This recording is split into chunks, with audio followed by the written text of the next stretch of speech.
মালিক staff সব না খেয়ে কষ্ট করতেছে টার্মিনালের মধ্যে, কি করে কিস্তি দিবে টেনশনের মধ্যে আছে মালিকরা। 9 দিনের ছুটিতে যাত্রী ভাঙে ভাঙে চলে গেছে অলরেডি। পকেটের পয়সা দিয়ে স্টাফকে বেতন দিচ্ছে। যাত্রী তো নাই, কিভাবে বাড়তি নিব বলেন? আগের ভাড়াই নিচ্ছে, আগে চেয়ে হালকা কিছু বাড়াইছে। প্রথম রোজা থেকে 20 রোজা টিকিট বিক্রি করছে মালিক, পকেটের পয়সা দিয়ে স্টাফকে বেতন দিচ্ছে, তেলের পয়সা হয়নি।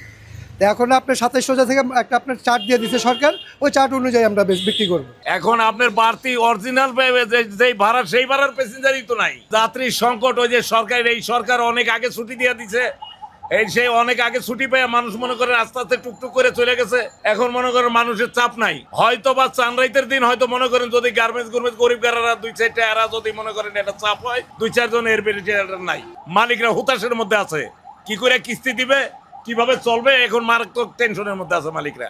মালিক স্টাফ সব না খেয়ে কষ্ট করতেছে টার্মিনালের মধ্যে। যে ছুটিটা দিচ্ছে 9 দিনের, এই 9 দিনের ছুটিতে যাত্রীরা মানে আস্তে আস্তে বাইরে দিচ্ছে আর আস্তে আস্তে যাইতেছে, কোনো চাপ নাই।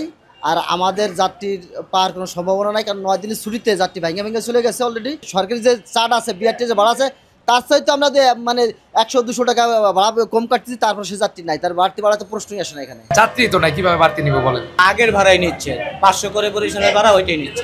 নিরাপত্তা ব্যবস্থা কেমন দেখছেন? না, খুব ভালো, আগের থেকে খুব ভালো।